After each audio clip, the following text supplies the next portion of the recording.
and welcome back to Metropole Sports Center. My name is Nashon Owano. Time for us to delve into the topical discussion of the day where we're going to be looking at the English Premier League. Just before we talk about some of the topical issues that were the subject of conversation this past week, I felt it necessary to give you some of the fixture scores of some of the games that were played this week, and they come as follows. Newcastle versus Everton, the game ended 3-1 in favor of Newcastle. West Ham versus Watford, the game ended 1-0 in favor of West Ham. And Burnley versus Manchester United. Manchester United were not able to secure a win in that particular game, and you're going to be delving into what are the woes of Manchester United as a club.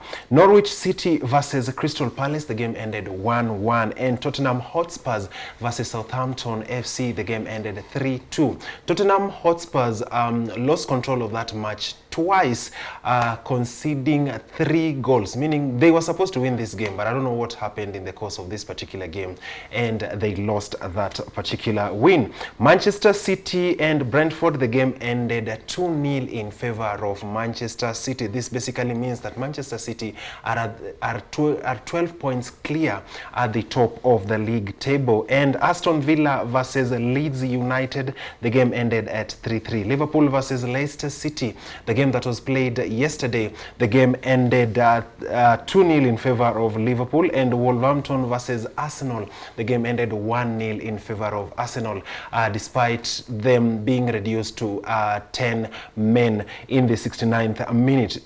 With that information, the following is just how the table stacks up at the moment. That is, Manchester City is at the top of the table with 60 points, followed by Liverpool, Chelsea, West Ham, Arsenal, and as always, Manchester United. Well, I'm joined in studio today by our resident Manchester United football fan and analyst. That is none other than Ian Ketanyi. Ian Ketanyi, welcome again to Metropole Sports Center. Thank you so much for having me. Okay, you're making your debut on on Sports Center for the first time in 2022. What do you make of the matches, the FA Cup and the Capital One Cup, the games that were played a couple of weeks ago? I think though they were very, very interesting matches, in as much as for us, we were sort of hurt or something because we've been performing dismally.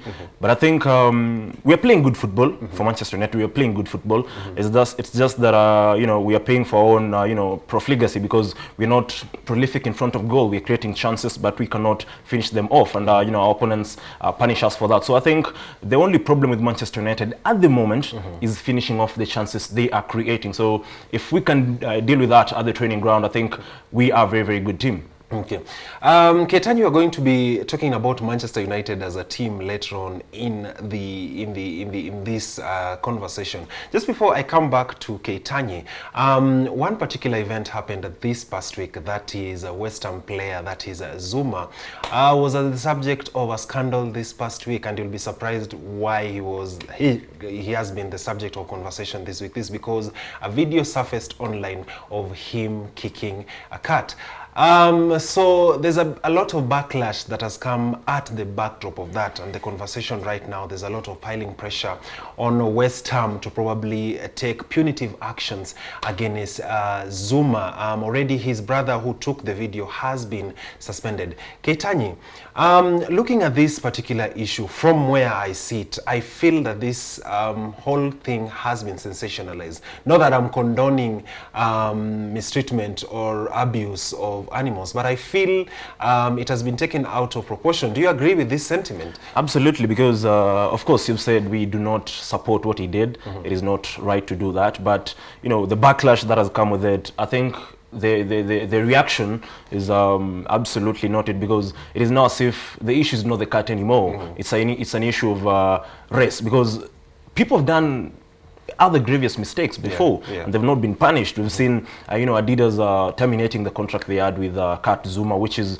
to me, it is absolutely astonishing, because people have done other issues before. We've had Luis Suarez, who racially abused Patrice Evra, was fined, I think, 40,000 euros, and Adidas did not say anything. They only warned him, and for now, Adidas have pulled out. Zuma's been fined around 250,000 euros. That is a ridiculous amount of money. So I think there is more to it than that. We've had other players, many other players who have committed, you know, issues in regards to probably racism or whatever, but we don't see people talking. Sponsors are now coming out saying they want to terminate, contracts with West Ham because they did not take action, and Zuma was in the first level against Watford in the game that they won 1-0, and I find it really, really ridiculous. So I think it is time people come out and, the conversation, people talk about this issue as, a very different conversation, because the guy admitted that he did what he did. Yeah. He was apologetic. Why is it that everybody is now overreacting, if I can say? Because all that people are saying, to me, it doesn't have any base. Because at the end of the day, the guy is apologetic. Now sponsors are threatening West Ham to take action, or they will pull out of, terminate their contract with that team. So to me, I don't find it to be really, really the cut issue at the moment. Okay. Interesting you mentioned that, because I think it was 2 years back, when Harry Maguire was in Greece and he was at the center of a scandal. And he actually assaulted a police officer.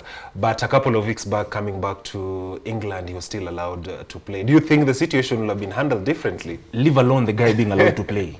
He's still the Manchester United captain, despite assaulting somebody. So you ask yourself, there are rules for white people and there are rules for black players, because if I'm certain, and I'm saying this because people will talk about, Mason Greenwood had he did something outrageous a couple of weeks ago, but it looks like nobody's talking about that anymore. The issue is now everybody's trying to talk about Kurt Zuma and what he did, but I feel like as much as people will say Greenwood is probably quote unquote black, he's a black player, he's an English international.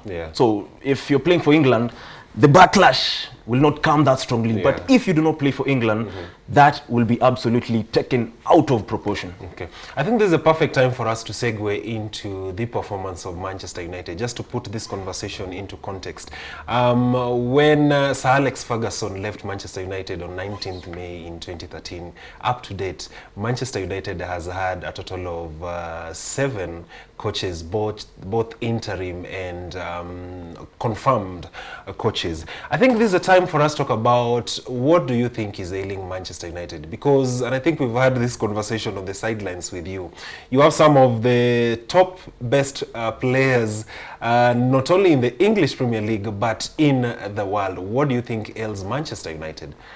Interestingly, you've spoken about Sir Alex Ferguson. I'm one person who believes Sir Alex Ferguson left us in a very, very bad state, because the squad that he left was not really a good squad at the moment. Most of the players were, aging, they were about to retire.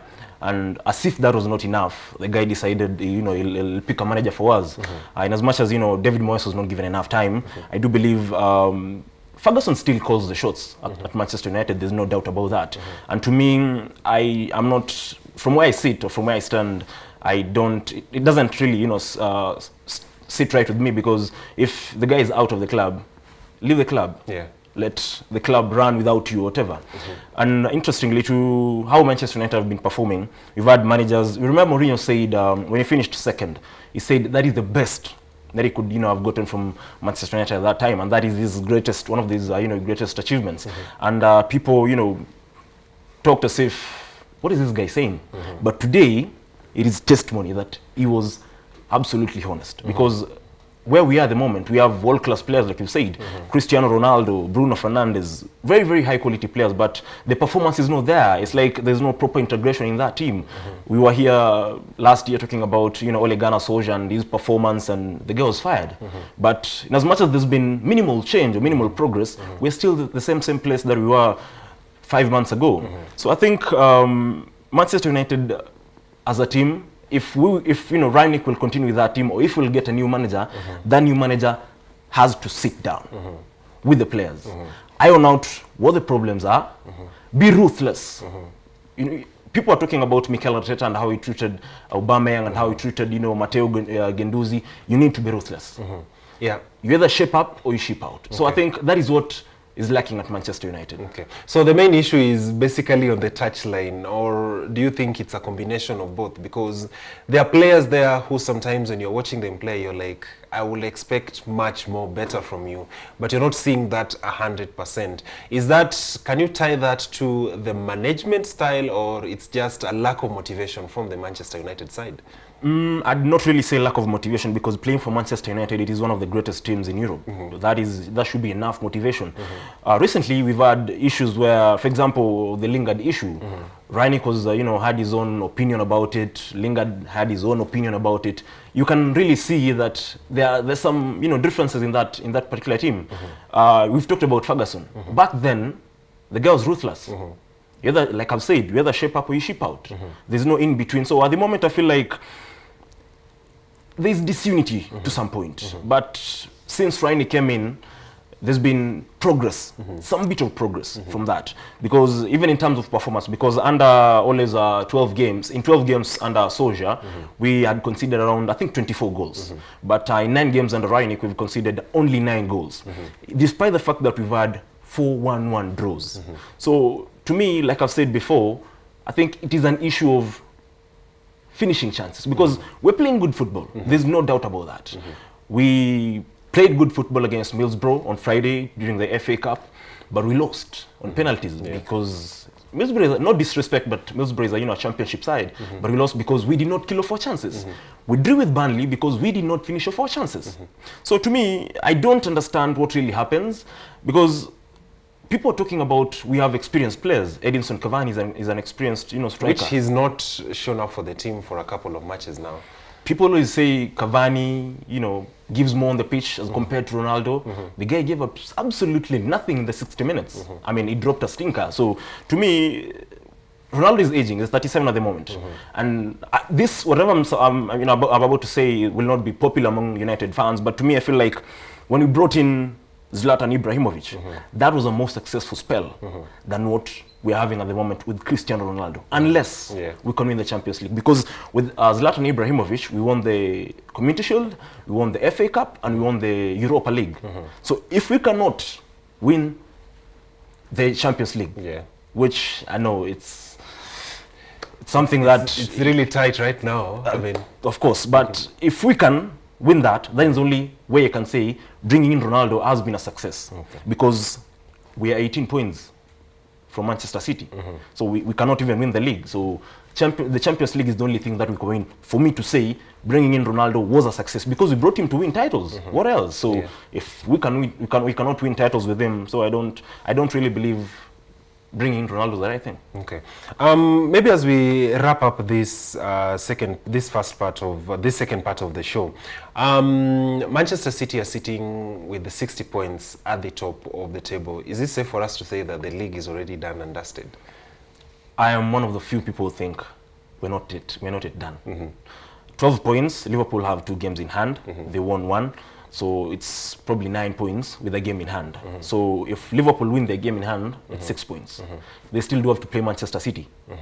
Manchester City still do have to face Chelsea, Manchester United. To me, I don't think we are done.